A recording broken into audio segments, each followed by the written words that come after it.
सबको जय श्रीमन नारायण, जय श्री कृष्णा। आज हमारे बीच में मुख्य अतिथि के रूप में देश के जाने माने वैद्य, जो 30 वर्षों से भारत की सेवा आयुर्वेद से कर रहे हैं, ऐसे परम विद्वान, आयुर्वेद को गहराई से समझने और समझाने वाले परम विद्वान आयुर्वेद के भैया श्री सुभाष गोयल जी के लिए सुंदर तालियां बजाइए। आपका पूरा जीवन आयुर्वेद को समर्पित है और आपको पूरी दुनिया के लोग जानते हैं। आयुर्वेद में इन्होंने बहुत बड़ा मुकाम प्राप्त किया है। भारत के चुनिंदा गिने चुने लोगों में एक नाम श्री सुभाष गोयल जी का है, जो आयुर्वेद की विचारधारा को इतनी ऊंचाई तक पहुंचाए कि आज जन जन में आयुर्वेद को जाना जा रहा है, समझा जा रहा है और पहचाना जा रहा है। उनमें से एक शख्सियत हमारे बीच में, तालियों के साथ स्वागत करेंगे वैद्य जी सुभाष गोयल जी का। तो वैद्य जी, बहुत बहुत स्वागत आपका। आज के गौरी गोपाल परिवार की ओर से आपका खूब खूब स्वागत, वंदन, अभिनंदन। जी, मेरी तरफ से भी सबको राधे राधे। सभी को भगवान कृष्ण जी की नगरी में आशीर्वाद मिलता रहे और हम जैसे लोग जो हैं वो आपकी सेवा में लगे रहें। और महाराज जी का तो खैर बहुत बड़ा नाम है, बहुत बड़ा प्रचार है, बहुत लोग महाराज जी को बुलाना चाहते हैं, मिलना चाहते हैं। हमारा सौभाग्य है कि हम महाराज जी के साथ बैठ करके आपकी सेवा में आज कुछ बातें करेंगे। पहले भी हम आए थे, एक बार बहुत सारी बातें करी थी, आप लोग मेरे को बाद में मिले भी थे।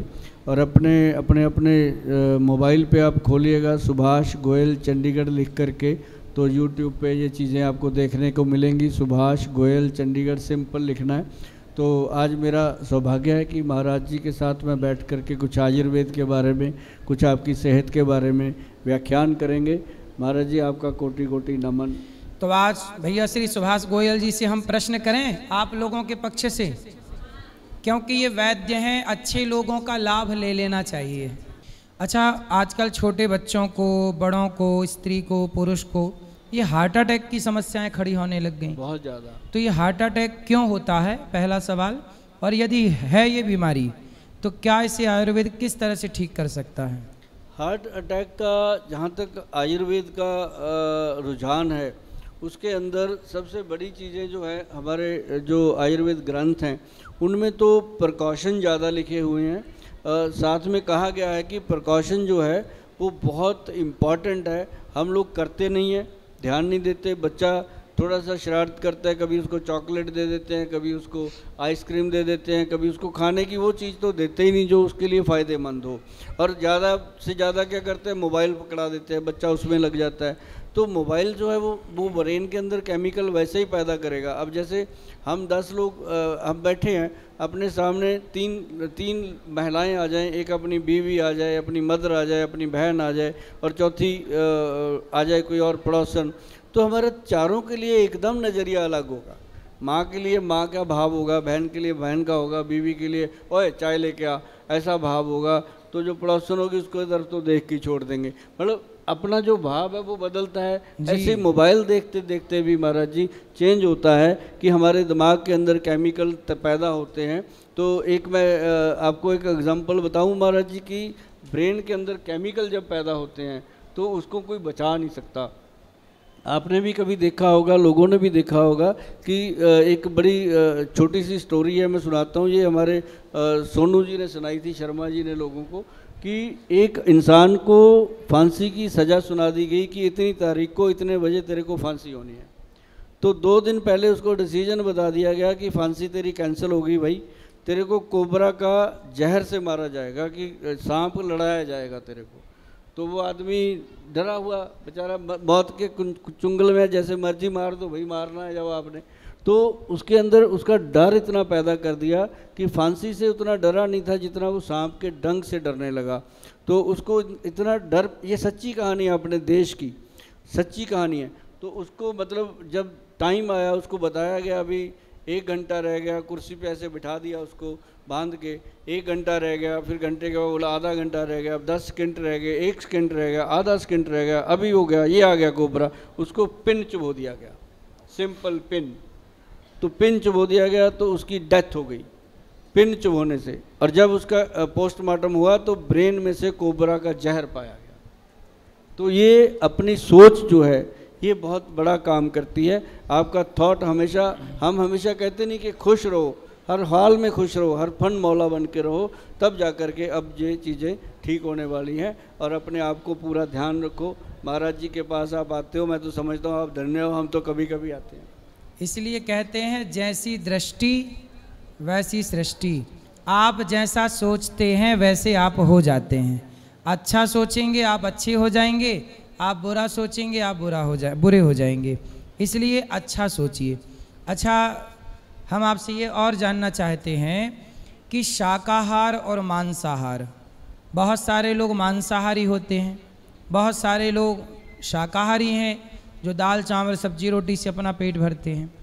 तो आप बताइए कि स्वस्थ और लंबी आयु, लंबा जीवन, लंबी आयु और स्वस्थ, मांसाहारी लंबा जीता है स्वस्थ रहता है या शाकाहारी लंबा जीता है और स्वस्थ रहता है? देखो, जहाँ स्वस्थ की बात है वो तो जो लोग बिल्कुल मांस मदिरा नहीं लेते वो स्वस्थ रहते हैं, वो मरते दम तक स्वस्थ रहते हैं। और इसकी बहुत सारी एग्जाम्पलें हैं। कई लोग मुझे आके कहेंगे गोल साहब मैं तो कुछ खाता पीता नहीं, मैंने कभी उल्टा सीधा नहीं खाया, मेरे को क्यों हो गया, मेरा लीवर क्यों खराब हो गया। हाँ, बहुत सारे को लीवर हो जाता है। हाँ, बहुत सारे लोग कहते हैं कि मैं तो, बहुत सारी महिलाएं आती हैं कहती गोल साहब हमारे तो घर में शराब का नाम तक नहीं आता, हमें लीवर क्यों ख़राब हो गया। तो वो चीज़ें अलग हैं। लेकिन जो लोग मांस खाते हैं, मैं उनको एक चीज़ कहता हूँ, खाना ना खाना जीवन उनका, शरीर उनका, मर्जी उनकी, मालिक वो।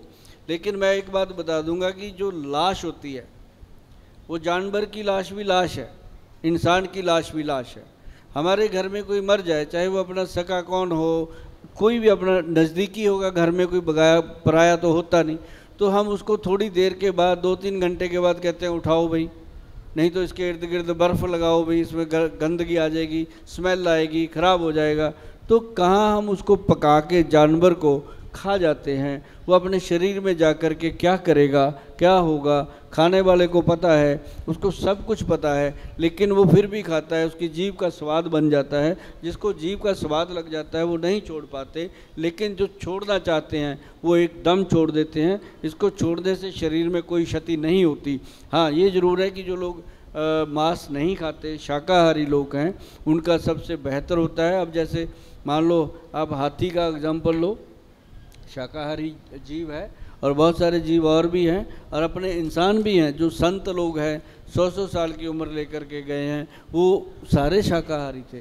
तो बिना मांस के भी जीवन को जिया जा सकता है, बिना शराब के, बिना नशे के जीवन को जिया जा सकता है। और बहुत बढ़िया तरीके से अगर नशा लेना है तो अपने परिवार का लीजिए, अपनी माता को, बहन को, अपने बच्चों को आई लव यू बोलिए, उनसे आई लव यू कहलवाइए, घर में एक माहौल बनाइए प्यार का।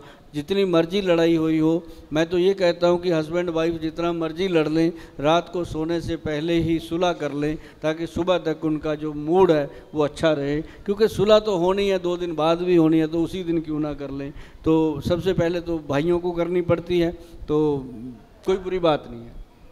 इससे चिंता नहीं होगी, टेंशन नहीं होगी, डिप्रेशन नहीं होगा। लड़ाई झगड़ा करोगे तो तनाव बढ़ेगा, और तनाव बढ़ेगा तो बीमारियां निश्चित हैं। जितने आप खुश रहेंगे उतने बीमारियों से बचेंगे, और जितने चिंताओं में रहेंगे उतनी बीमारियों को आप निमंत्रण देंगे। अच्छा वैद्य जी, एक और सवाल है कि आजकल लोगों की समस्या है, वॉशरूम में जाके घंटों बैठे रहते हैं, बोले पेट ही साफ नहीं हो रहा है। बैठे हैं पेट ही साफ नहीं हो रहा है, जबकि गाय का, भैंस का, बकरी का कितने जल्दी पेट साफ हो जाता है। वो गाय भैंस बकरी जो है ना, मोबाइल नहीं ना देखती बाथरूम में बैठ के ये कमोड पे बैठ के मोबाइल देखते रहते हैं, कभी ऐसा 1 मिनट में माइंड चेंज, तो पेट की तरफ ध्यान ही नहीं जाता। अच्छा, एक चीज़ मैंने देखी है जी, मैंने बहुत लोगों को बताया था, मुझे फीडबैक मिला इसका, जो अपने ये अंगूठे के नाखून है ना, अंगूठा, इसके आगे का जो ये पोटा होता है ऐसे करके, ये इसको ऐसे कमोड पे बैठे आप दबाते रहिए। ये हाँ एक्यूप्रेशर, हाँ जो घंटों में करते हैं मिनटों में साफ। ये देखो कोई दवाई नहीं दी मैंने। ये अंगूठा को दायां कि बायां? हाँ ये कोई भी, दोनों, पहले इधर का दबाओ फिर उधर का भी दबाओ, दोनों दबाओ तो पेट साफ, पेट साफ करने में बहुत मदद करता है। और जिन लोगों को फिर भी एक ना बहुत ज़्यादा होती है, कईयों को 2-2 3-3 दिन पेट साफ नहीं होता और वो हर वक्त दुखी रहते हैं, उनके लिए सबसे बढ़िया चीज़ बताता हूँ, आपको अजीब लगेगा कि उसके लिए मुलट्ठी का पाउडर। देखिए मुलट्ठी लोग लेते हैं गला साफ करने के लिए, और वो जब गला साफ कर देती है तो खुरच खुरच के अपनी मल को बाहर निकालने मत, लेकिन उसका एक पूरा चम्मच लेना होता है, ऐसे नहीं कि थोड़ी सी ले ली, पूरा चम्मच लेके गर्म पानी से उसको पी लो। और साथ में अगर हो सके आपके घर में थोड़ी सी अगर समृद्धि है तो बादाम का तेल लीजिए, 1 चम्मच बादाम तेल गिलास में घोल करके, एक दूध में 1 गिलास दूध का लो उसमें घोल करके वो पीना शुरू कर दो शाम को। धीरे धीरे इंटेस्टाइन अपना लुब्रिकेट होने लगता है, जो खुश्की आई हुई है वो ख़त्म होने लगती है, उसके बाद धीरे धीरे पेट साफ हो जाता है। ऐसे लोगों के लिए अगर कोई परहेज़ की बात करें, जंक फूड और कोल्ड ड्रिंक अगर वो छोड़ दें तो बहुत बढ़िया रहेगा। नहीं छोड़ेंगे तो कोई बात नहीं, मेरी संगत में आते रहेंगे तो मेरे लिए बढ़िया रहेगा। सुंदर। तो अब एक और बात है कि ज़्यादा नमक खाने से कहते हैं कि हाई बीपी होता है, कम नमक खाने से लो बीपी होता है। और ऐसा है महाराज जी, नमक की बात है कि हमारे कितना नमक खाएं, हाँ, कि ना हाई हो ना लो हो, मेंटेन रहे। अभी नमक वैसे बहुत कम मात्रा में लेना चाहिए। बहुत लोग क्या है कि दाल सब्जी में नमक, अच्छा ज़्यादा खाने से हाई होता है बीपी? हाई होता है, सही है। हाँ, और जिनका हाई है हम कहते हैं बंद कर दो, और जिनको स्किन की प्रॉब्लम है उनको भी नमक बंद करना चाहिए, चमड़ी रोग वालों को। सेंधा नमक लो, सबसे बढ़िया भगवान ने उसको बनाया है, सेंधा नमक नेचुरल है। उसको लेने से क्या होता है, जितने भी मिनरल विटामिन बॉडी में कम होते हैं वो सारे पूरे कर देता है। और उसको लिया करो, हफ्ते में 1 आध बार वाइट नमक ले लो, लेकिन सेंधा नमक डेली यूज़ करेंगे उससे कोई परेशानी नहीं आती। और जिन लोगों का बीपी हाई रहता है उसके लिए आयुर्वेद में एक बहुत अच्छी जड़ी बूटी है जिसका नाम है सर्पगंधा। सर्पगंधा जैसे सांप के नाम से बनी हुई है सर्पगंधा, तो उसका पाउडर बना लो और 2 चुटकी पाउडर अगर आप दूध के साथ लेते रहोगे तो बीपी एकदम सेट। और जो लोग कहते हैं रात को नींद नहीं आती, करवटें बदलते रहते हैं, वो आधा चम्मच ले लें, फटाफट नींद आएगी और एकदम वो चीज़ है जो रिलैक्स करती है और नींद लेके आती है। अच्छा, सीट जो घर में हो इंग्लिश सीट होनी चाहिए कि हिंदी सीट होनी चाहिए, देसी भारतीय? देखिए हमें अगर कोई पूछे, हम तो हमेशा कहते हैं कि देसी सीट होनी चाहिए। आप लोगों के घर में कौन सी सीट है, इंग्लिश है कि हिंदी है? हैं? सीट देसी हो, भारत का रहने वाला हूँ, भारत की बात सुनाता हूँ, हिंदी सीट हो। इंग्लिश सीटों में बैठने से उससे भी पेट साफ नहीं होता और उससे दिक्कतें होती हैं। इंग्लिश सीट पे अब बैठते हैं ना, अब जैसे हम यहाँ बैठे हैं, हमारे पैर लटक रहे हैं, तो ये जो चीज़ है ये अपने को, अभी मैं बैठा हूँ 1 घंटे से आधे घंटे से, तो पैरों में वो चीज़ आ गई कि मैं ऐसा ऐसा करूँ। अगर हम इंग्लिश सीट पे बैठे तो पैर कैसे करेंगे, वो तो जमे हुए हैं, तो पैर का ब्लड सर्कुलेशन बनता है। अगर मैं एक बात और कहता हूँ, देखिए महाराज जी, सभी तो नहीं कर पाएंगे देसी सीट घर में जिनके अंग्रेजी लगी हुई है। कोशिश करो अंग्रेजी सीट के ऊपर चढ़ के बैठ जाओ। नहीं चढ़ के बैठ सकते तो उसकी बगल में पहले कुकड़ू बैठो, पहले कुकड़ू बैठो। जैसे ही टॉयलेट का प्रेशर बने इंग्लिश सीट पे आप बैठ सकते हो, पर कुकड़ू बैठने की अगर आदत आप डाल लोगे तो आपको मैं बता देता हूँ कि मेरी एक आदत है कि मैं डेली 15-20 मिनट योगा करता हूँ। जब उस समय 15 मिनट से ज़्यादा मैं कुकड़ू बैठता हूँ और 5-6 मिनट मैं वज्रासन में बैठता हूँ और 2-3 बार मैं वो करता हूँ अपना मंडूक आसन, और उसके बाद मैं पवन मुक्तासन करता हूँ। ये 4 मेरे पक्के हैं। और इसके बाद मैं दिन में 150-200 पेशेंट के साथ डील करता हूँ, कभी थकते नहीं। रात को 11-11 बजे तक पेशेंट देखते हैं।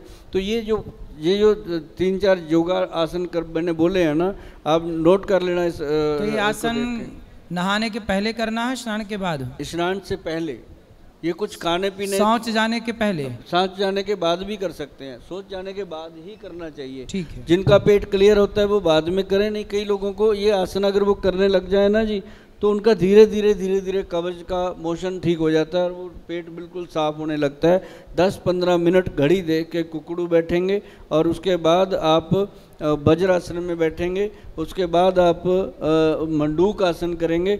मंडूक आसन जिन लोगों को डायबिटीज़ है, शुगर है, मंडूक आसन करने से उनका शुगर लेवल कंट्रोल होता है और पवन मुक्त आसन करने से घुटनों का दर्द खत्म होता है, ऐसे ऐसे करने से। तो ये सारी आसन हम हमेशा करते हैं। आप लोग करते हैं कि नहीं? योग रोज करना चाहिए। मैं भी रोज योग करता हूँ और ये जिन्होंने वैद्य जी ने जितनी आसन बताई, मैं इतनी आसन रोज करता हूँ। स्नान के बाद, सुबह स्नान कर लो और स्नान के बाद हम सूर्य के प्रकाश में विटामिन डी भी मिलता रहता है। अच्छा, पानी खड़े होके पीना चाहिए कि बैठ के?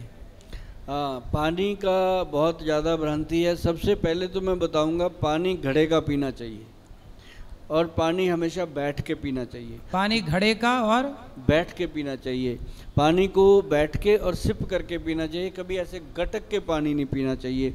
और इसका बहुत सारे लोग मेरे को कमेंट कर देते हैं कि गोयल साहब मेरे को तो 10 साल हो गए, मैं ऐसे पानी पीता हूँ, बीच में खांसी करेंगे। मैं फिर खांसता क्यों है, पीता रहे। तो मतलब कई लोग कहते हैं जी मैं तो हमेशा पानी खड़े खड़े पीता हूँ, मैं तो कोल्ड ड्रिंक खड़े खड़े पीता हूँ, मैं तो दारू भी पीता हूँ खड़े खड़े। मैं कहा फिर खड़े खड़े ही जाएगा जहाँ भी जाएगा, क्योंकि वो जाते दिखते हैं हॉस्पिटल, डॉक्टरों के पास। क्योंकि इससे क्या होता है, खड़े खड़े पानी पीने से हमारी जो गट है वो ख़राब होती है और घुटनों में दर्द जिन लोगों के होते हैं अक्सर पूछ के देखना, सब ऐसे ऐसे गट गट पानी पी के आए हैं। लेकिन अब महिलाएं हैं जी रसोई में खड़ी खड़ी पानी। मेरे को कई लोग पूछते हैं सबसे ज़्यादा गोयल साहब आपके पास घुटनों के पेशेंट मेल आते हैं कि फीमेल आते हैं? मैं कहा जी फीमेल ज़्यादा आते हैं, क्योंकि वो सारा दिन उनको पता ही नहीं चलता 2 घंटे खड़ी हैं कि 3 घंटे खड़ी हैं, उसके वो पानी। तो मैया खड़े होके पानी नहीं पीना है। आप लोग पीते हो खड़े होके? खड़े होके पानी नहीं पीना मेरी माँ, अपनी रसोई बैठ में के छोटा पानी सा पीना है। महाराज जी रसोई में ना एक टेबल रखना चाहिए छोटा सा, और हर 15-20 मिनट के बाद एक बार बैठना चाहिए। जैसे मान लो आप दिन में 20 चपातियाँ बनाते हो, 5-6 चपातियाँ बना लो, फिर एक बार थोड़ा सा बैठ जाओ, 1 मिनट के लिए, आधे मिनट के लिए बैठोगे, उसके बाद उठ के खड़े होना, आपको एनर्जी फील होएगी। आप देखना उस चीज़ को करके। हम होते ही नहीं, ऐसे ऐसे करते रहते हैं तो वो सारा दिन खराब। पहले तो होता था रसोई ज़मीन पे होती थी, अब खड़े खड़े हो गई है। अच्छा ये बताइए, ये जो ज़मीन पे मैया लोग बैठी हैं पालथी मार के, ये इनका बैठना सही है कि गलत है? बिल्कुल सही है। हाँ, ये मैं तो कहता हूँ भगवान की इनके ऊपर बहुत बड़ी कृपा है कि ये घंटे से बैठी हैं। मैं जो कहना चाह रहा हूँ वो ये है कि पहले के ज़माने की जो इनकी सासें थीं, पुराने ज़माने में, वो ज़मीन पे तो बैठती थीं पर हल्का सा एक पटा होता था लकड़ी का, तो वो 4 इंच 3 इंच ज़मीन से ऊंचा होता था, तो उस पर बैठने से ना घुटने चले जाते थे नीचे। हाँ। और पीछे का हिस्सा ऊपर, इससे रीढ़ की हड्डी रहती थी सीधी। अभी देखो ये लोग बैठे हैं ना, तो सब ऐसे बैठे, कुबड़ापन आ जाता है, ऐसे बैठे हैं, तो इनके रीढ़ की हड्डी में दर्द होने की संभावना ज़्यादा है। अच्छा, वो पीछे का हिस्सा जो है वो, यदि आपने देखा पहले गाँव में सबके घर पीढ़ा होता था, लकड़ी की चौकी, तो उस पर बैठे अच्छा उस पर बैठेंगे तो पालथी जब मारेंगे तो घुटने नीचे होंगे, जैसे ही घुटने नीचे जाएंगे अपने आप रीढ़ की हड्डी ऊपर जाएगी। इससे आपके कमर में कभी दर्द नहीं होगा। ये बात सही है ना? अपने बुजुर्गों ने ऐसी चीज़ें बहुत सारी बनाई थी, महाराज जी ने मुझे भी आज ये चीज़ सिखाई है। अगली बार हम जरूर बोलते रहेंगे कि ये जो चीज़ें हैं सच में बहुत इफ़ेक्टिव हैं। सुनने में आपको पता चला होगा कि आजकल घुटने के दर्द के पेशेंट कितने बढ़ गए हैं, घुटना ऑपरेशन हो रहा है, दर्द हो रहा है। वो रीज़न यही है कि हमारा खान पान खराब हो गया और हमारा बैठना सोना उठना सब गड़बड़ हो रखा है। इसलिए आप लोग अपने घर पे एक लकड़ी का छोटा सा पटा बोलते हैं, गाँव में हमारे यहाँ पीढ़ा बोलते हैं, पीढ़ा, पटा, चौकी कहिए आपकी भाषा में, तो 2-3 इंच की ऊंची हो ज़मीन से, 4 इंच भी चलेगी, 4 इंच ऊंची हो और उस पर बैठिए। पहले के लोग पटे पर बैठकर भोजन करते थे। अब वैद्य जी का बहुत बहुत स्वागत, तालियां बजा के सम्मान स्वागत करें हम सब।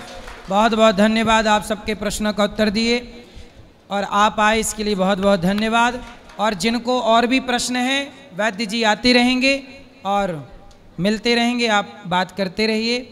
गौरी गोपाल आयुर्वेदिक हॉस्पिटल है, जो ज़्यादा समस्या है तो सामने हॉस्पिटल है गौरी गोपाल का आयुर्वेदिक हॉस्पिटल, दिखा लीजिएगा। चलो सबको राधे राधे, शुभ रात्रि।